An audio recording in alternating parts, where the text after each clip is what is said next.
just once again, this is the glass plate. On this we have, for our understanding, let us suppose we just consider a bowl like this, an upturned bowl, and for a given thickness we can have the same thickness all around the bowl along the circumference of a circle of a particular diameter, giving rise to a ring.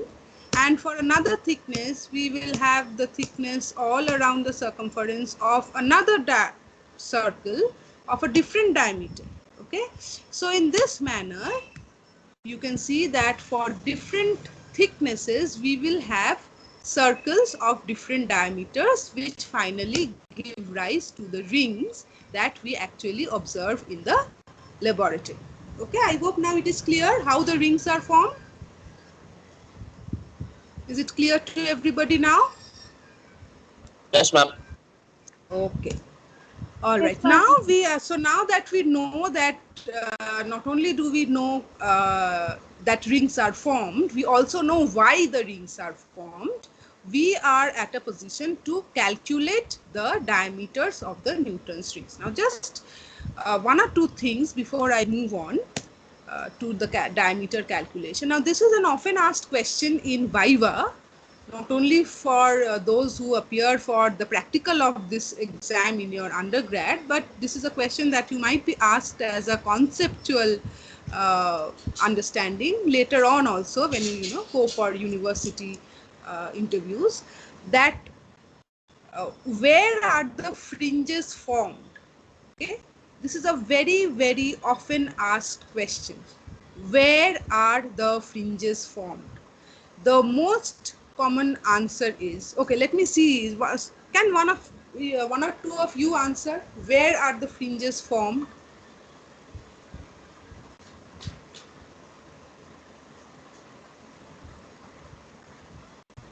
Any guesses?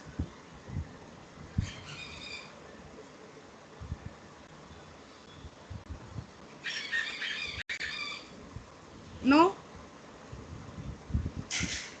Okay. Okay, so I'll tell you, the most common answer that we get is that the fringes are formed on the glass plate. That's one common answer. Second is the fringes are formed on the lens. Third common answer is the fringes are formed in the film, in the air gap. Okay. Now all these are wrong answers. You have to remember that these are fringes formed due to thin film interference. Okay. Parallel rays. Let me go back to this.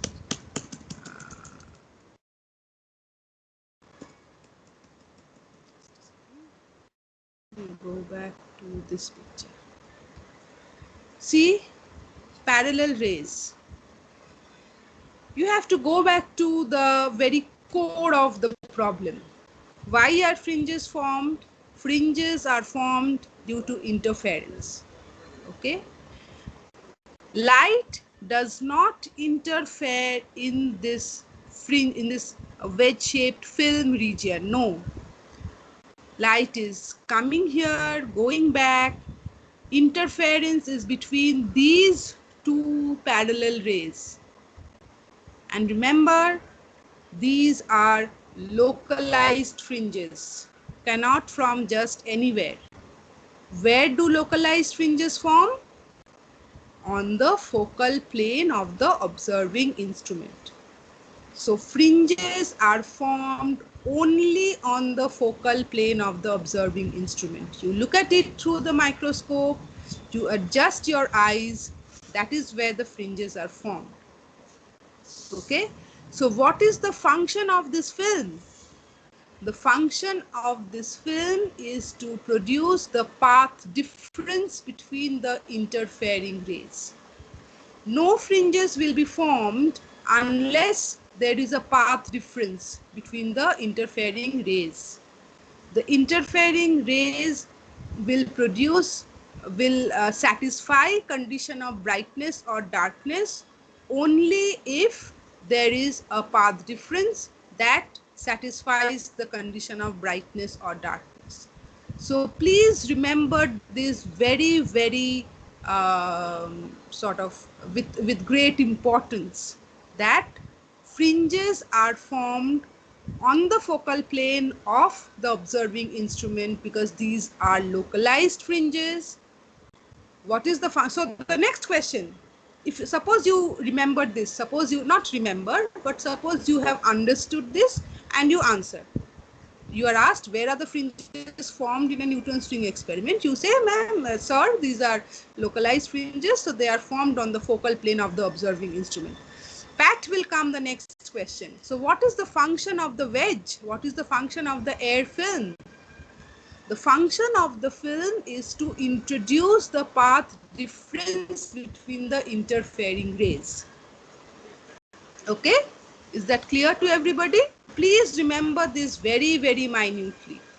Please don't give that answer. I mostly go to take this examination, you know, concerning optics, physical optics experiments, and this is the most common answer. This is the most common question that is asked, and that is the most common answer that you get. Fringes are formed in that film, ma'am, on the glass plate, ma'am, in the convex lens, ma'am. No, please. Okay, so I just want to make it sure that you have understood this whole thing. Not only why the fringes are ring shaped over here, but also where they are formed and what is the function of the film. Okay, so now we are at a position to calculate the diameters of Newton's rings, and you can say why should we at all calculate the diameters of Newton's rings, and we will soon see what is the utility of such calculation. We will soon see the practical application also. First, let's see how to calculate the diameters. Okay, so this is the schematic diagram that you will use to calculate the diameter of a given ring. All right. So suppose, so this is my lens and this is the glass plate. I'm showing you the, you know, the cross-sectional view from one side. So this is the convex lens L, and what is this circle? If you are considering a convex lens, then basically you have, I think you know, all know this, that it is a part of a sphere. You have a glass sphere from which you have cut out one portion at an edge that is forming a plano-convex lens. One side is spherical and the other side is plane. Okay, so this is the convex lens here, and this is the sphere from which the lens has been cut out. Okay, so you not only draw the lens over here, but you also join the edges to form the circle, which is the circumference of the sphere of which this convex lens is a part. Now, what is capital R? Capital, so this is the center. O prime is the center of that sphere of which our lens is a part, and capital R is the radius of curvature of the convex lens. Okay. Now, small rn, can you all see small rn here? So let us suppose that small rn is the radius of the nth dark ring, which is formed at this position where the thickness of the film is T. Okay. So we have chosen one particular position in the film where the thickness is T, and we know that this T is varying.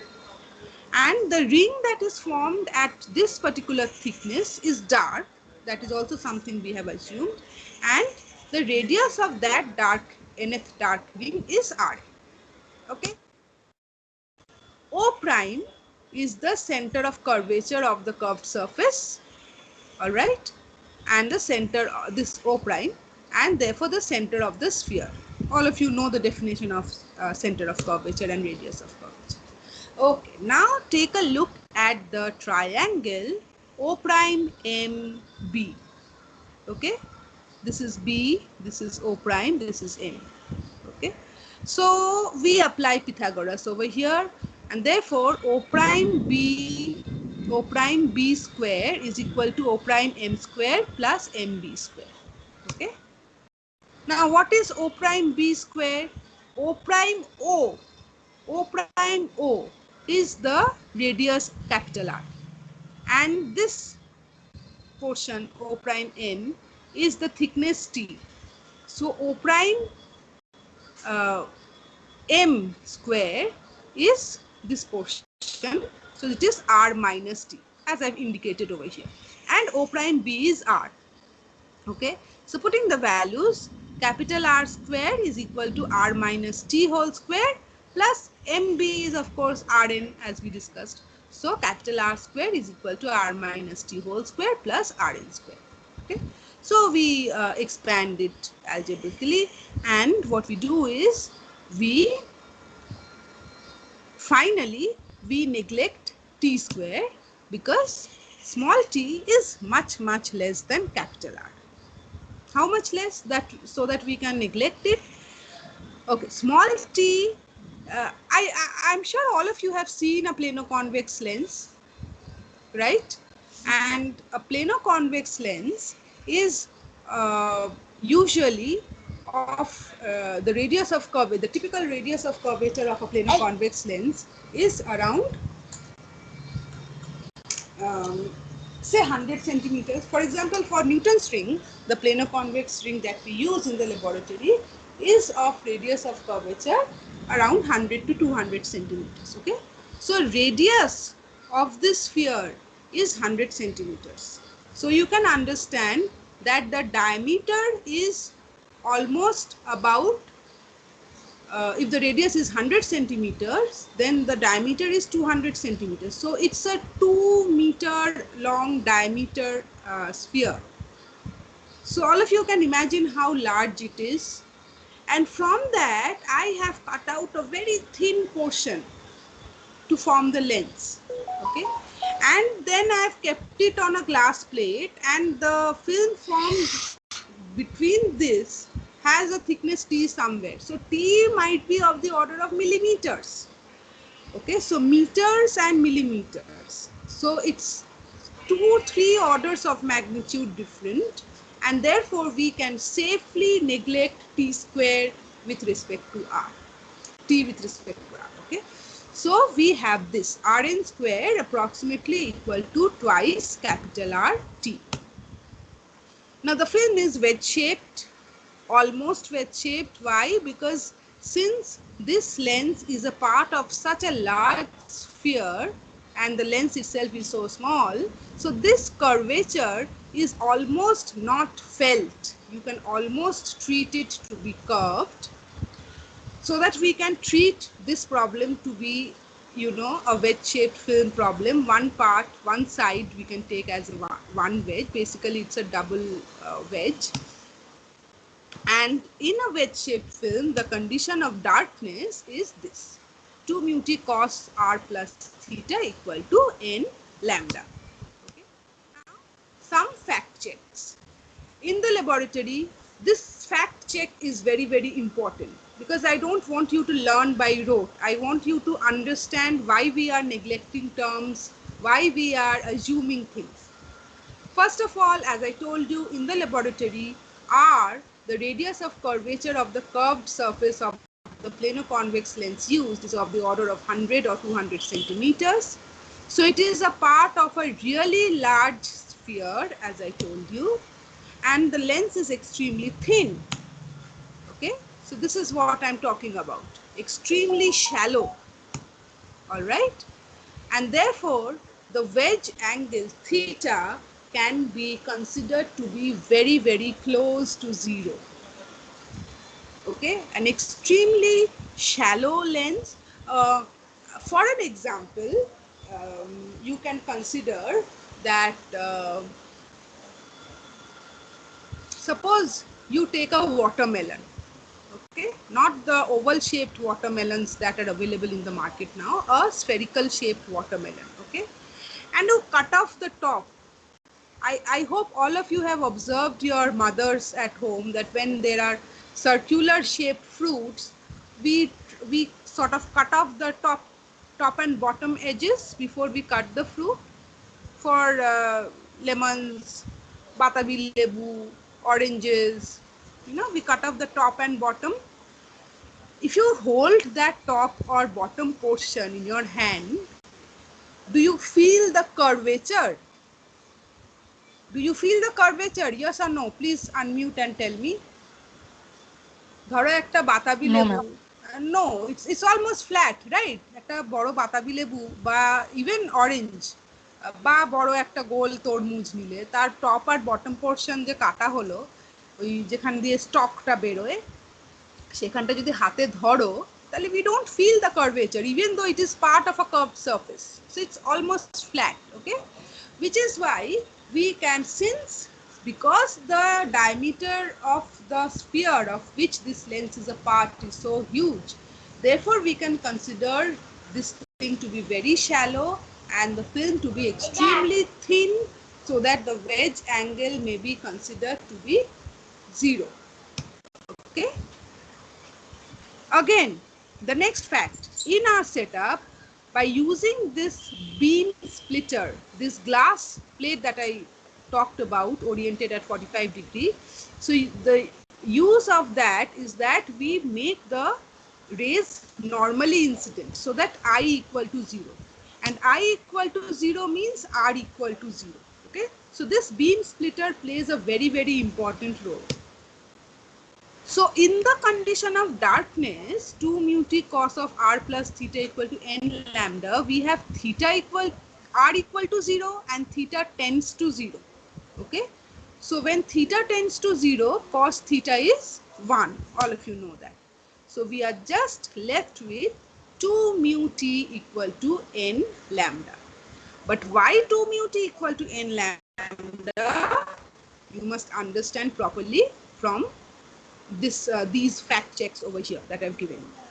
Please understand it very properly. All right, so 2 mu t equal to n lambda, and we have already obtained from our geometrical diagram in the previous page that Rn square is equal to 2RT. So in place of T, I use the value that I get from this condition of darkness, since we have considered one particular dark ring. So in place of T, I use the value 2 mu by n lambda, so that Rn is equal to root over n r lambda by mu. Okay, this is the value of the radius of a particular dark ring of order n. If you have done the experiment in air, then mu equal to 1, and we get Rn equal to root over n r lambda. So you will be provided with the radius of curvature of the lens that you are using, and you will be provided with the wavelength of the light that you are using. We usually use sodium yellow light. So if you can estimate the order of the ring that you are observing, then you can calculate the value of its radius. Okay, so these are the two values. If you are doing the experiment in air, then you have Rn equal to nr lambda root. If you are doing the experiment in some other medium, then you just have a mu, the refractive index, in the denominator. So for the nth bright ring, that is for the nth dark ring, for the nth bright ring, the condition becomes this, and again you can put the values to get the radius of the nth bright ring to be this for air film, mu equal to 1. All right. If the observation is, so this is all on the reflected side. If you have made arrangements so that you observe the fringes on the transmitted side, we know transmitted and reflected modes are exactly complementary to each other, so that this is the radius of the nth bright ring and this is the radius of the nth dark ring. Exactly the complement of what we have done in the reflected ring. Okay. For n equal to 0 in the reflected mode, Rn equal to root over nr lambda equal to 0, which means that the central fringe is dark in the reflected mode. Whereas for the transmitted mode, the central fringe is bright. Okay. So if you see that, if you are given a ring pattern and you see and you are asked Can you tell me from this ring pattern whether we are observing in the transmitted mode or the reflected mode? What will you do? You will see, you will look at the central fringe. If the central fringe is bright, it's the transmitted mode. If the central fringe is dark, then it is the reflected. Okay? So this, I mean, mathematically we can say that since they are complementary, therefore this is the value. But experimentally, when you observe and you see that the central fringe is actually bright in the transmitted mode and dark in the reflected mode, you can say that once again the complementary nature of the two modes is displayed. Okay, I'll quickly do the applications. First of all, determination of unknown wavelength of light. Okay, suppose the radius of the nth dark ring, this is the radius of the nth dark ring as we calculated. Okay, so diameter is this. All right, so if you take the, if you observe the diameter of the nth dark ring and then you move your microscope sideways and you move over to the n plus pth dark ring. Okay, for example, you take the diameter of the 5th dark ring, then you move over and you take the diameter of the 10th dark ring. Okay, so you can then put them in this expression and the difference will be this 4 p r lambda by mu. Okay, p being the difference in the ring numbers. So you can see that the lambda, the wavelength, can be calculated using this formula. So you observe the fringes, you see the position. There is a micrometer attached actually to the instrument. So from the micrometer, you can note down the position of the nth dark ring. Then you note down the position of the pth dark ring and you take the difference between the two diameters and you put it in this formula. R is supplied and you can easily calculate the wavelength of the incident light. So very, very useful method to calculate the wavelength of the incident light. Suppose you have a source and you want to calculate the wavelength, of course monochromatic, then you can just use a Newton's ring setup and do the experiment and use this formula, and it is often used. Okay, determination of radius of curvature. Similarly, suppose lambda is given, entirely same set of procedure, and this is the formula. So here r was given, you find out lambda. Here lambda is given, you find out r. So you're given a lens, you want to find out its radius of curvature. You make it the lens used in the Newton's ring setup, do the experiment and check it out. Okay. Determination of refractive index of a medium. Suppose you are asked to find the refractive index of a medium. What do?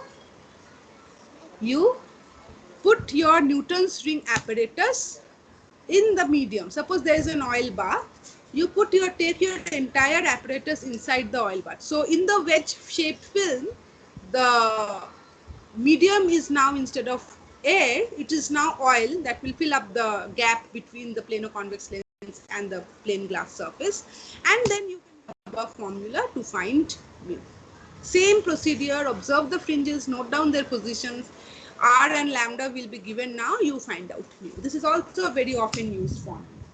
Surface accuracy or flatness of a surface. Often you are given a surface, especially this is very, very useful in a particular branch of physics known as surface physics, where a flat surface, if it is called a flat surface, it needs to be absolutely flat. Now, many surfaces that we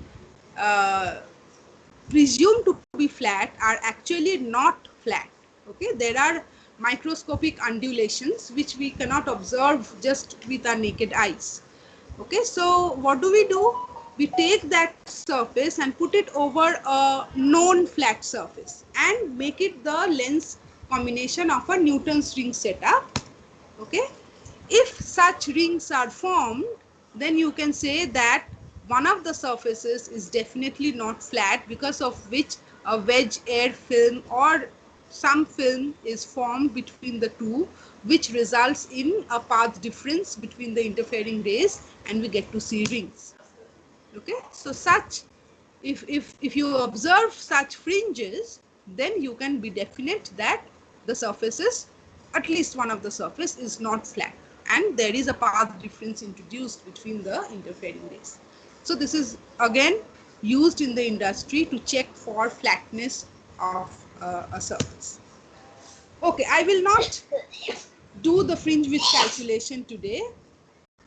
I had thought I would finish Newton's ring today, but as you can see, in doing the explanation, I spend too much of time and then I finish up not completing what I plan to complete in a given class. So just the fringe width calculation is left for Newton's ring, and as I promised you that I will do a few problems. So these we'll do in our next class, and then we'll start with interferometers. Okay. So any questions till now?